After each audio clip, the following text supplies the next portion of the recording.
Good evening and welcome to Tucker Carlson Tonight. Progressives have always been angry. Indignation is their signature emotion. But a year and a half into the Trump administration, their rage has finally consumed them. The left is spinning completely out of control. Just 2 weeks ago, only a few fringe figures called for abolishing border enforcement. Now that's a mainstream view in the Democratic Party. Watch. ICE has strayed so far from its mission.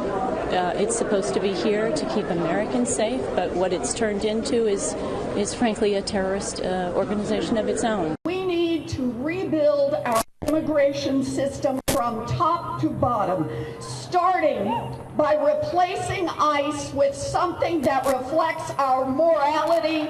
Look at ICE. What a group of incompetents. At this point, they're focused more on toddlers than terrorists. You should get rid of it, start over, reimagine it, and build something that actually works. Kirsten Gillibrand and Elizabeth Warren are thinking strongly about running for president. They don't take positions lightly. If they're calling for the end of national borders, and that's exactly what they're calling for, they think their party is with them, and they may be right. Alexandria Ocasio-Cortez is definitely with them. She's the soon-to-be congresswoman from New York's 14th district. She's a self-identified democratic socialist. What does that mean exactly? Well, last week, the New York Democratic Socialists of America issued a statement of their beliefs. Quote, abolish profit, abolish prisons, abolish cash bail, abolish borders. Abolishing prisons in a country with thousands of murders every year? What would that look like?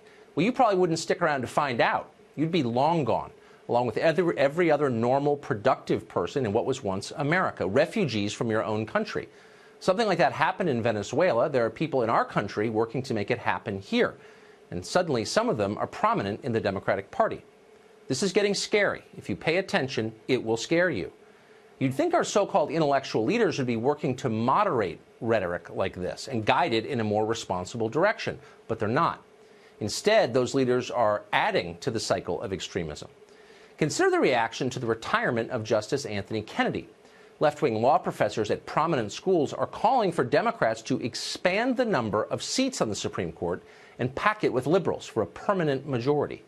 Harvard Law lecturer Ian Samuel wrote that a Supreme Court with 10 liberals and only 5 conservatives would actually be, quote, incredibly generous to the Republicans. Fordham law professor Jed Sugarman agreed with that. If this happened, of course, the court's legitimacy would evaporate overnight, but they don't care. They would have power forever, and that's their goal, their only goal. Of course, Republicans could pack the Supreme Court right now, tonight. They have the power. But everyone knows they won't do that. Only the left is embracing extremism right now. Progressive mobs threaten public figures. Progressive leaders cheer them on.